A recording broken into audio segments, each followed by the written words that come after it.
Praise the Lord. இயேசுவின் நாமத்தில் அன்பின் வாழ்த்துக்கள். நல்லா இருக்கீங்களா? இந்த நாளிலும் கூட கர்த்தருடைய வசனம் என்ன சொல்லுகிறது? ஆதியாகமம் 16ஆம் அதிகாரம் முதல் 2 வசனத்தை மறுபடியும் வாசிக்கிறேன். நல்லா கவனிச்சு பாருங்க. ஆபிராமுடைய மனைவியாகிய சாராய்க்கு பிள்ளை இல்லாதிருந்தது. எகிப்து தேசத்தாளாகிய ஆகார் என்னும் பேர் கொண்ட ஒரு அடிமை பெண் அவளுக்கு இருந்தாள். சாராய் ஆபிராமை நோக்கி, நான் பிள்ளை பெறாதபடிக்கு கர்த்தர் என் கர்ப்பத்தை அடைத்திருக்கிறார். என் அடிமை பெண்ணோடே சேரும், ஒருவேளை அவளால் என் வீடு கட்டப்படும் என்றாள். சாராயின் வார்த்தைக்கு ஆபிராம் செவி கொடுத்தாள். இந்த வாசித்த வசனத்துல நம்ம தெரிந்து கொள்ள வேண்டிய ஒரு காரியம், ஏற்கனவே நான் சொல்லியிருக்கிறேன், கர்த்தர் வாக்கு தத்தம் கொடுத்த பிறகு நம்ம ரொம்ப கேர்ஃபுல்லா இருக்கணும். ஆபிராமுக்கு இந்த 15ஆம் அதிகாரத்தை நீங்க வாசிச்சு பார்த்தீங்கன்னா தெரியும், வானத்தின் நட்சத்திரங்களை போல பெருக பண்ணுவேன்னு கர்த்தர் வாக்கு தத்தம் பண்ணுகிறார். ஆனா இந்த வாக்கு தத்தம் வந்ததுக்கு அப்புறம் தான் சாராய்க்கு என்ன தோணுது, ஒரு பிள்ளை வேணுமே ஆபிராமுக்கு, என்னால பெற்றுக் கொடுக்க முடியலையேன்னு சொல்லி. அப்ப நல்ல கவனமா இருந்துக்கணும். வாக்கு தத்தம் வந்த பிறகு நம்மளை குழப்பம் செய்வதற்கு, இந்த வாக்கு தத்தங்களை பெற முடியாம தடை செய்வதற்கோ இல்ல தாமதப்படுத்துவதற்கோ பிசாசு ரொம்ப போராடுவான். நம்ம ரொம்ப ஜாக்கிரதையா. ரெண்டாவது ஒரு காரியம், இங்க சாராய் தன்னுடைய அடிமை பெண்ணுக்கும் ஆபிராமுக்கும் ஒரு குழந்தை பாக்கியம் வரணும்னு ஆசைப்பட்டாங்க. ஓகே, ஆனா இது தேவ சித்தமானு சொல்லி யோசனை பண்ணாங்களா? பாருங்க, இதுல தேவ சித்தத்தை கேட்கவும் இல்லை, யோசிக்கவும் இல்லை. இது தவறு. என்னைக்குமே ஒரு குடும்பத்தை நடத்துகிற ஒரு பெண்கள் நீங்க என்ன செய்யணும்? ஜெபிக்கிற பெண்களா இருக்கணும். சும்மா நீங்க இருக்கக்கூடாது. தினந்தோறும் ஜெபிக்கிறீங்களா? தேவ சித்தத்தை உணர்ந்துதான் நீங்க செய்றீங்களா? நீங்க எடுத்து வைக்கிற சின்ன சின்ன காரியம் கூட உங்க கணவரை பாதிக்கும், உங்க பிள்ளைகளை பாதிக்கும், உங்க சந்ததியை பாதிக்கும். அது மட்டும் இல்ல, உங்களுக்கு சம்பந்தம் இல்லாத நபர்களையும் பாதிக்கும். இருக்கும்போது நீங்க கர்த்தருடைய சித்தத்தை அறிந்து கொள்ளாம எந்த ஒரு காரியத்தில் ஈடுபடக்கூடாது.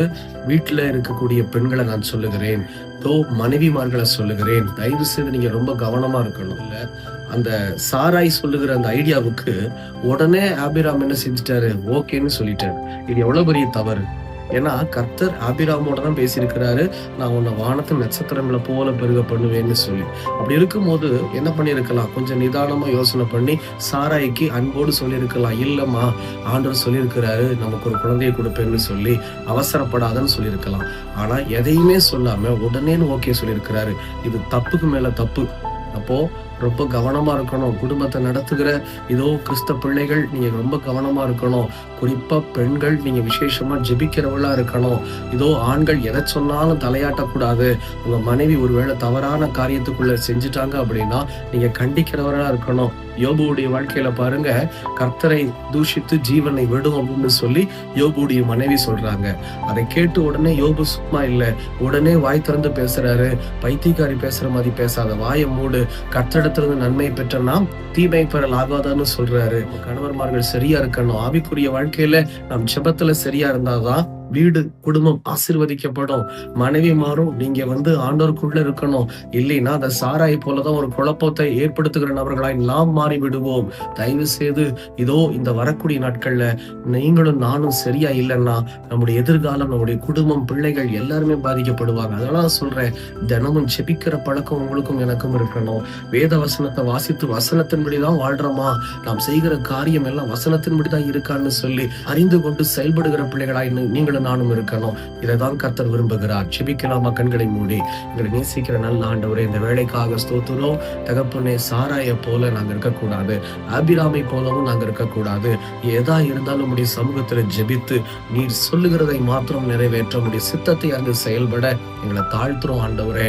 தகப்பனே, வாக்கு தத்தம் கொடுத்த பிறகு ஞானத்தோடும் ஜெபத்தோடும் ஒவ்வொரு நாளும் செயல்பட எங்களுக்கு தேவ ஆவியானவர் கிருபை செய்வீராக. வருகிற நாட்களில் எங்க குடும்பத்தை கர்த்தர் ஆசீர்வதியும். எங்க தகப்பனே, உடைய சித்தத்தின்படி வாழ உதவி செய்யும். இயேசுவின் நாமத்தில் பிதாவே, ஆமென், ஆமென். தொடர்ந்து ஜெபிங்க. ஜெபத்தினால மட்டும்தான் நம்ம ஆசீர்வாதமாய் மாறுவோம். கர்த்தர் உங்களை ஆசீர்வதிப்பாராக. God bless you.